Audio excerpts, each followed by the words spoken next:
que a gente vai fazer agora? A gente vai criar uma classe responsável pelas informações e autenticação, né? Para mim fazer a criação da sessão, a destruição da sessão, né, do usuário, e também aqui é responsável por pegar um usuário e verificar se ele está autenticado ou não. Então, uma classe ali com as informações da autenticação. Então, para isso, eu vou vir aqui na pasta lib da nossa aplicação, criar a pasta authentication, que está aqui, e dentro dessa pasta a gente vai criar um arquivo chamado auth.php. E esse arquivo ele vai ter os métodos necessários da autenticação. Então vamos lá definir essa classe, né, tag do PHP. O namespace vai ser lib/authentication, que é a pasta que ele está. E aqui a gente vai definir a classe como auth. Então uma classe para as informações de autenticação. E essa classe vai ter alguns métodos, como por exemplo, o método para fazer o login na aplicação. E aí esse método vai ser um método estático, né? Chamado login, ele vai receber um usuário. E aí ele vai fazer basicamente o que a gente fez lá no controller. Então, aqui a gente concentra as informações da sessão para o usuário, né? Através de um método do login. E agora lá no Problems Controller, onde a gente faz aqui, ou melhor, no Authentication, os controllers, onde a gente faz essa instrução, a gente vai usar o auth, né? Que vai vir de lá, .login user. Então a gente extrai aqui essa informação esse acesso direto aos sections aqui no login, no Authentication, e passa para uma classe auth. Mesma coisa aqui, a gente vai tirar esse cara, vai usar aqui o auth, logout, para encerrar a sessão do usuário. Claro, esse método não existe, vamos definir ele, que vai ser public static, o método estático, function logout. Então assim fica mais fácil a gente até entender o código usando o auth.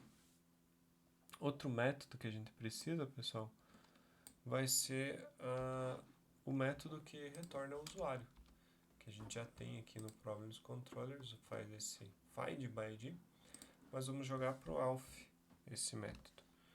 Então aqui, pessoal, vou definir a função estática chamada user. Ele vai retornar null ou um usuário. E aí a gente vai fazer um if. Se existe o user e id na sessão, a gente vai pegar o id da sessão e aí vai retornar um user find by id, passando o id. Se não, a gente vai retornar null, né, no caso contrário. E aí a gente tem um método user, então é só fazer o import aqui do user. E agora a gente pode usar aqui no Problems Controller, ao invés de fazer todo esse código, a gente pode vir aqui, simplificar e chamar aqui o auth.user, para a gente ter o usuário corrente na nossa aplicação. Então já simplifica um pouco a nossa aplicação. E a gente pode fazer um método para fazer o check também, para checar se existe uma sessão ativa para um usuário. Então aqui a gente tem o login, tem o user, e a gente pode fazer também o check, né? Ele vai ser uma função chamada public static function, check, retorna um booleano, e é basicamente aqui uma expressão booleana para ver se está setado na seção a chave user e dentro dela a chave id, e se existe um usuário, né? Se o self user, né, o que a gente definiu aqui, é diferente de null. Se for, a gente tem uma sessão ativa. Então. E aí a gente pode usar também no próprio Authenticate, aqui, em vez de ser o current user, a gente poderia usar o auth também, auth, dois pontos check para ver se tem uma sessão ativa. Então aqui simplifica um pouco o nosso código. Se a gente voltar aqui na aplicação, a gente tem aqui o logout, o login, né? Vamos ver se ele funciona, né?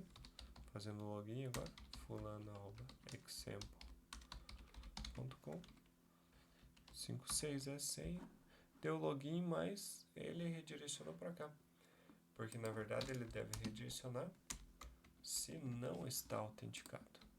Então agora fazendo, na verdade a gente já está, né?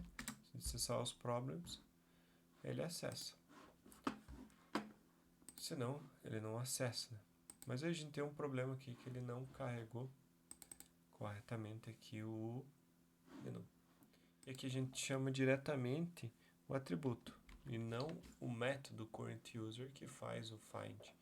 Então a gente chamar o método, né, que realmente verifica e faz o find, agora sim a gente tem a informação correta do usuário. Então basicamente aqui, pessoal, o que a gente fez só foi abstrair numa classe auth, que é a questão do login, de recuperar o usuário, também verificar se existe uma sessão para esse usuário e também aqui para fazer o logout. Então foi isso extraído.